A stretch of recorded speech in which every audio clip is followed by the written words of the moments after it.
mga iniwan namin sa Gaza, sobrang hirap po talaga. Mahirap kasi lahat doon, walang safe na mga tao, walang ano.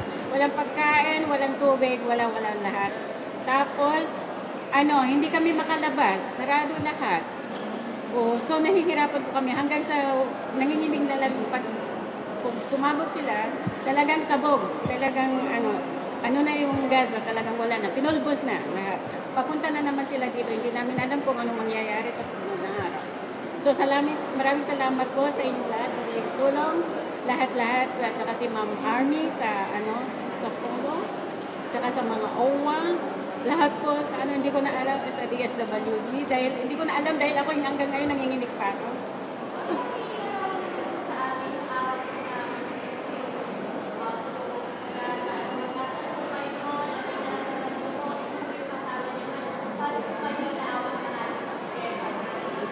Ako po, nasa Derbala po ako, nasa gitna po ng Gaza. Hindi po ako sa Gaza City. Dalawa lang po kami, yung amo ko, yung employer kong lalaki na matanda, na may sakit. So, nung talaga pong, talaga pinupulbos na, talagang natakot na ako. Dapat hindi pa sana ako uwi, pero talaga ang sitwasyon talagang walang-wala na. Halos uubusin na lahat. Yes, sir.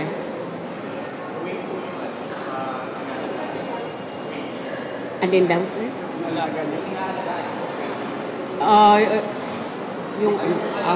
Yung amo ko, yung matanda, taga-Palestine siya.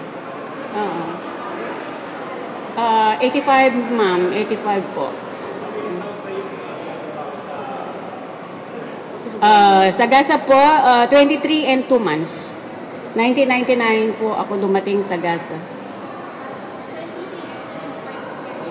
Yes po, ma'am. At saka hindi po ako talaga never na umuwi. Ngayon lang po, kaya nagpapasalamat po ako sa inyong lahat sa tulong nyo sa... Yes. Yes. Sa ngayon po, hindi muna dahil sobrang doon sa Gaza. Hindi namin alam kung anong sitwasyon doon. Talagang palala ng palala. So, nagpapasalamat ako dahil makikita ko na yung mga pamilya ko. Sa Moncada Tarlac po ako.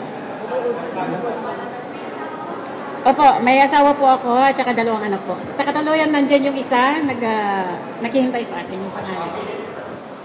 Gusto ko po sana mag-stay muna, mag-focus sa mga pamilya ko at saka kung na lang ako ng konting negosyo kahit sari-sari store lang.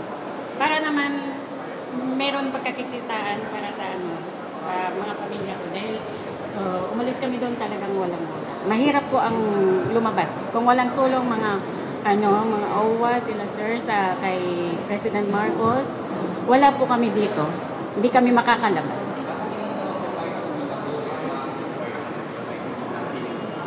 Opo. Opo. Ay, hindi na po kasi matanda na ako. 61 po, ma'am. O dito na lang po siguro ako sa kahit dito kasi sa Pilipinas, kahit mahirap basta magkakasama.